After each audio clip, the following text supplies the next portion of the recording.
Bien-aimés de Dieu, après avoir parlé du semeur et du bon samaritain, aujourd'hui je voudrais que nous réfléchissions sur la bonté de Dieu en méditant sur la parabole de l'ami important de Luc au chapitre 11, versets 5 à 8.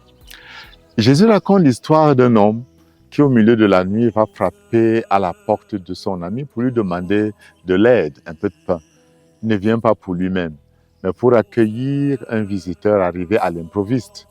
L'ami hésite d'abord, évoque l'heure tardive, la porte est déjà fermée, il est couché, il ne peut plus se lever. Mais l'autre insiste. Et devant l'insistance de celui qui frappe, il finit par se lever et lui donner ce dont il a besoin. Par cette scène simple, Jésus nous révèle non pas un ami dérangé, mais un Dieu profondément bon, toujours disposé à répondre à celui qui se tourne vers lui en insistant. La première vérité que cette parabole met en lumière est la bonté de Dieu.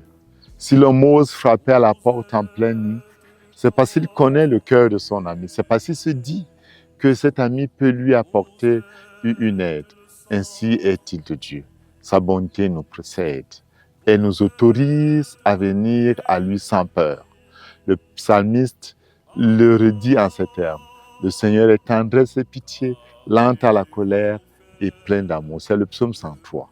Dieu n'est pas hostile à nos demandes insistantes. C'est nous qui sombrons parfois dans le découragement. Il n'est pas irrité par nos pauvretés, par nos misères, par nos chutes et rechutes, par nos amours mal aimés. Sa bonté ouvre toujours un chemin pour celui qui cherche secours. Dieu est bon par nature. Il ne cesse de répandre ses bienfaits. Cette parabole révèle aussi la patience de Dieu. L'ami finit par se lever, non parce qu'il est contraint, mais parce qu'il accepte d'entrer dans la demande de l'autre. Dieu, lui, va largement plus loin encore. Il supporte nos lenteurs, nos hésitations, nos retours tardifs vers lui. Sa patience n'est pas faiblesse, elle est miséricorde en action. Saint Pierre nous le rappelle. Le Seigneur prend patience envers vous, ne voulant pas que quelques-uns périssent, mais que tous arrivent à la conversion. C'est dans 2 Pierre chapitre 3. Si Dieu patiente, c'est pour laisser le temps. Le temps de quoi? Le temps de mûrir, le temps de comprendre, le temps de revenir à lui librement, le temps d'être transformé de l'intérieur. Ne l'oublions jamais. La prière ne transforme pas Dieu, mais elle nous transforme, elle nous guérit. Elle opère une métanoïa réelle en nous. La patience de Dieu est une preuve de sa bonté. Et cette patience appelle notre patience, appelle notre persévérance, nous appelle à entrer dans la grâce de l'espérance. Enfin, Jésus veut nous faire comprendre quelque chose de merveilleux. Dieu ne donne pas seulement, il donne bien. Il donne ce qui est utile, juste, nécessaire pour notre salut. Nous demandons parfois selon nos urgences humaines. Dieu répond selon sa sagesse divine.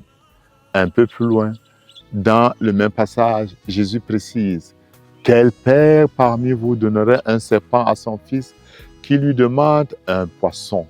Dieu ne se trompe jamais dans ce qu'il donne. Il donne ce qui nourrit la foi. Il donne ce qui fortifie l'espérance. Il donne ce qui conduit à la vie éternelle. Il donne ce qui fait grandir dans la charité. Dieu exauce toujours la prière, mais selon ce qui sait être le meilleur pour nous. Sa bonté ne considère donc jamais la satisfaction de nos simples désirs, mais sa bonté nous est accordée pour que nous puissions vivre et entrer dans une nouvelle relation avec notre Père. En ce temps de carême, demandons-nous, est-ce que je crois vraiment que Dieu est bon pour moi? Suis-je capable de lui faire confiance lorsqu'il patiente et prend le temps? Et lorsqu'il me donne autrement que ce que j'avais demandé? Suis-je conscient du fait que les projets de Dieu sont toujours merveilleux pour moi et que son temps est toujours le meilleur? Retrouvons-nous dans quelques jours avec la prochaine vidéo.